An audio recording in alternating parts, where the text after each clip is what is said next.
ለምኑ ይሰጣችሁማል፣ ፈልጉ ታገኙማላችሁ፣ መዝጊያንም አንኳኩ ይከፈትላችሁማል። የሚለምነው ሁሉ ይቀበላልና የሚፈልገውም ያገኛል፣ መዝጊያንም ለሚያንኳኳ ይከፈትለታል። የማቴዎስ ወንጌል ምዕራፍ 7 ከቁጥር 7። በስመ አብ ወወልድ ወመንፈስ ቅዱስ አሃዱ አምላክ አመሰሉሱ ለየካቲት በዛቲ ዕለት አዕረፈ አባ ያዕቆብ መስተጋድል መነኮስ።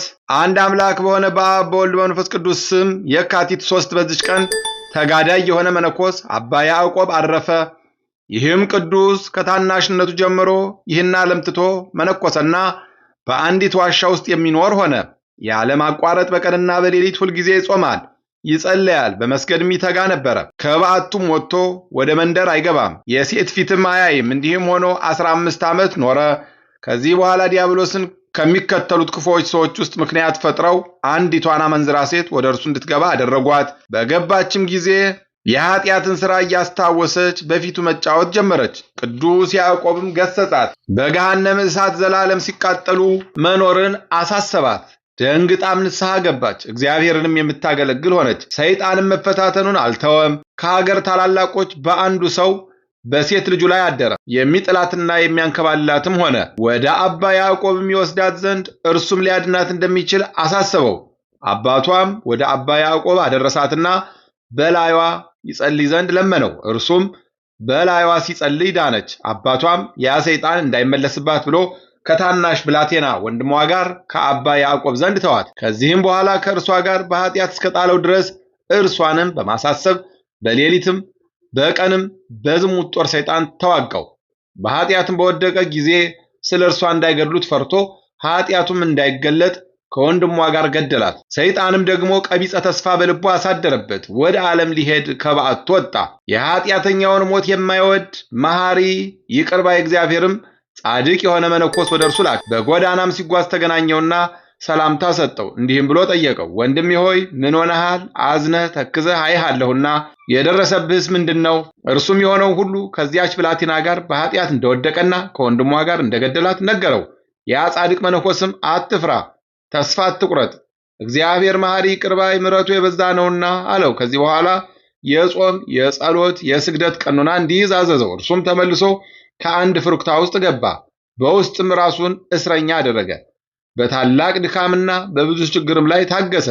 በመጾም በመጸለይ አብዝቶ በመጋደልም አብዝቶ በመስገድም ሁልጊዜ ይተጋል። ከምድር የሚበቅል ሳርንም የሚመገብ ሆነ። አብዝቶ እያዘነ እግዚአብሔር ይቀበለኝ ይሆን?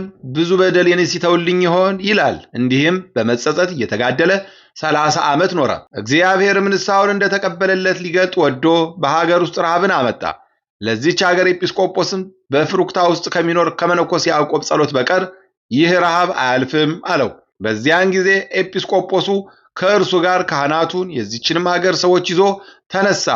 ወደ ቅዱስ ያዕቆብም ደርሰው ስለ እርሳቸው ይጸልይ ዘንድ ለመኑት። እግዚአብሔርም ይቅር እንዲላቸውና ዝናምን እንዲያወርድላቸው አባ ያዕቆብም እኔ እግዚአብሔርን በኃጢአት ያሳዘንኩት ኃጢአተኛና በደለኛ ሰው ነኝ አላቸው። ኤጲስቆጶስም ስለ እርሱ እግዚአብሔር ያለውን ነገረው። ከዚህ በኋላ ወደ ሕዝብ መካከል ወጣ፣ እያለቀሰ ጸለየ፣ እንዲህም አለ። አቤቱ በጌትነት ክብር ፊት የረከሰች አፌን እንዴት እገልጣለሁ? በኃጢአት ብዛት የጠቆረ ፊቴንስ እንዴት ቀና አደርጋለሁ? ነገር ግን እንደ ይቅርታህ ገናናነት እንደ ቸርነትህም ብዛት ሕዝብህን ይቅር በል፣ አንተ መሐሪና ይቅር ባይ ነህና። በዚያንም ጊዜ ብዙ ዝናብ ወረደ። እርሱም ጸሎቱንና ንስሐውን እግዚአብሔር እንደተቀበለው ኃጢአቱንም እንደተወለት አወቀ። ከዚህም በኋላ አስቀድሞ እንደሚሰራው ተግቶ መጸለዩን መስገዱን አላጓደለም። ነፍሱንም ዳግመኛ በኃጢአት እንዳትወድቂ ተጠበቂ በማለት ይገስጻት ነበረ። ከዚህም በኋላ ዕድሜው ደርሶ እግዚአብሔርንም አገልግሎ በሰላም አረፈ።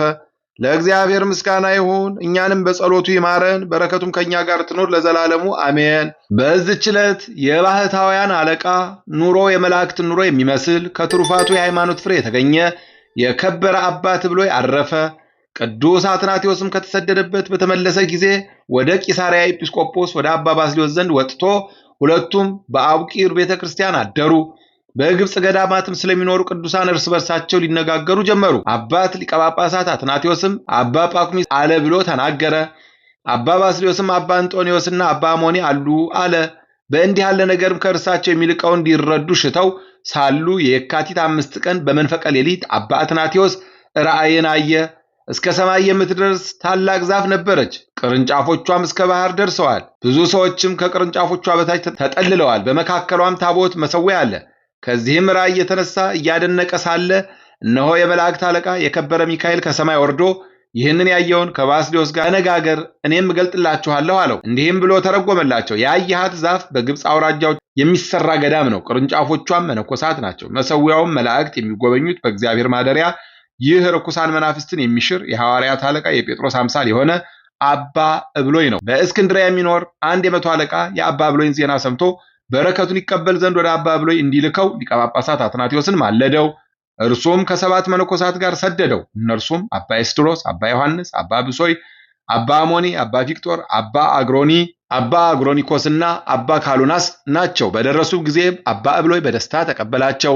ከመነኮሳቱም ጋር የመጣው የመቶ አለቃ አንዲቱ ዓይኑ የታወረች ናት። አባ እብሎይን በተሳለመው ጊዜ ዓይኑ ተከፈተች። እርሱም በዓለም የሚያበራ ኮከብ ብሎ ተናገረ። ዳግመኛም አባ እብሎይን ለመነው፣ እንዲህም አለው፣ ሚስቴ በለምጽ ደዌ ትጨነቃለች። እርሷም በአስኬማህ የተማጸነች ናት። እኔ ያገኘሁት ጸጋ ለእርሷም ይድረሳት። አባ እብሎይም በክብር ባለቤት ጌታችን ስም ፈውስ ይሁንላት አለ። ይህም ቃል ከአፉ እንደወጣ ድና ጤንነትን አገኘች። በአንዲት ዕለትም አባ እብሎይ ከመነኮሳት መካከል ቆሞ ቤተ ክርስቲያን የምትሰራበትን ያስገነዝበን ዘንድ መድኃኒታችን ክርስቶስ ከደቀ መዛሙርቱ ጋር ይመጣልና አንዱም አንዱ በእናንተ አይሂድ ከዚህ ኑር እንጂ አላቸው። ያን ጊዜ በዚያ ቦታ ብርሃን ወጣ። የክብር ባለቤት ጌታችን ኢየሱስ ክርስቶስም በከበሩ ደቀ መዛሙርቱና ከመላእክቶቹም ጋር መጣ። የቤተ ክርስቲያኒቱ ሕንፃዋ የሚመሰረትበትን አሳያቸው። እርሱም በበጎ ሥራ ሁሉ ፍጹማን የሆኑ ዘንድ ፍቅርንም ያጸኑ ዘንድ ልጆቹን ይመክራቸው ነበረ። እየመከራቸውን ፊቱ ተለውጦ እንደ እግዚአብሔር መልአክ ፊት ሆነ፣ እንደሚነድ እሳትም ሆነ። እነርሱም ፈሩ። እርሱም ልጆቹን አትፍሩ፣ እነሆ እኔ አሰናብታችኋለሁ አላቸው። ይህንንም ብሎ ነፍሱ ተመሰጠች፣ በጎ መዓዛም ሸተተ። ወዲያውኑ ዓይኑ ተገለጠና ጌታ ኢየሱስ ክርስቶስ ይርዳኝ፣ ነፍሴንም ወደ አንተ ተቀበል አለ። ይህንንም ብሎ አረፈ። የቀረውም ዜናው ጥቅምት 25 ቀን ተጽፏል። ለእግዚአብሔር ምስጋና ይሁን፣ እኛንም በጸሎቱ ይማረን፣ በረከቱም ከኛ ጋር ትኑር ለዘላለሙ አሜን። በዚች ቀን የሶርያው ቅዱስ ኤፍሬም የሥጋው ፍልሰት ሆነ። በረከቱ ከኛ ጋር ትኑር፣ ለእግዚአብሔር ምስጋና ይሁን አሜን። አንድ አምላክ በሆነ በአብ በወልድ በመንፈስ ቅዱስ ስም የካቲት 4 በዚች ቀን ከ72ቱ አርድእት አንዱ ሐዋርያ የከበረ አጋቦስ በሰማዕትነት ሞተ። ምስጋና ይሁን ለአብ ለወልድ ለመንፈስ ቅዱስ አንድ አምላክ በሚሆን ዛሬም ዘወትርም ለዘላለሙ አሜን።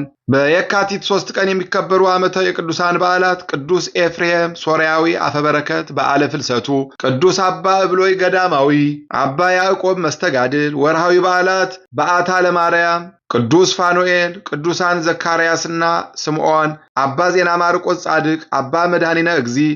ለምኑ ይሰጣችሁማል፣ ፈልጉ ታገኙማላችሁ፣ መዝጊያንም አንኳኩ ይከፈትላችሁማል። የሚለምነው ሁሉ ይቀበላልና የሚፈልገውም ያገኛል፣ መዝጊያንም ለሚያንኳኳ ይከፈትለታል። የማቴዎስ ወንጌል ምዕራፍ 7 ከቁጥር 7።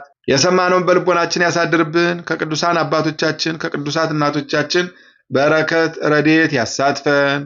ወርሃ ጾሙን በሰላም አስጀምሮ በሰላም እንዲያስፈጽመን ለብርሃነ ትንሣኤው በሰላም እንዲያደርሰን የአምላካችን ቅዱስ ፈቃድ ይሆንልን። ጸሎታችንን ልመናችንን ይቀበለን። የልቦናችንን መሻት ከኃጢአት በቀር ይሙላልን። የተጨነቁትን የተሰደዱትን በመከራ በግዞት ያሉትን በአልጋ ቁራኛ በደዌ ዳኛ የተያዙትን በጸሎታቸው አስቡን አትርሱን ያሉትን በያሉበት በቸርነት አስብልን። ይቅርታውን ቸርነቱን እንዳያርቅብን ከቅዱሳን በረከት ረድኤት እንዲከፍለን ቅዱስ ገናና ኃያል የሆነውን ስሙን ሳይገባን በኃጢአተኛ አንደበታችን አባታችን ብለን እናመሰግናለን። አቡነ ዘበሰማያት ይትቀደስ ስምከ ትምጻእ መንግሥትከ ወይኩን ፈቃድከ በከመ በሰማይ ኢየሱስ ክርስቶስ ከመ ይስረይ ለነ ኃጣውኢነ ተማፀነ ብከ ለእግዚአብሔር አብይ ኦ እግዚእ ኢየሱስ ክርስቶስ ስረ ኃጢአቴ ወኃጢአተ ኩሉ ሕዝብከ ማእሰረ ኃጢአት እግዚአብሔር ይፍታ። እግዚአብሔር ይባርክ። ሰላም ያሳደረ ሰላም ያውለን፣ ሰላም ያዋለ ሰላም ያሳድረን። ይቆይ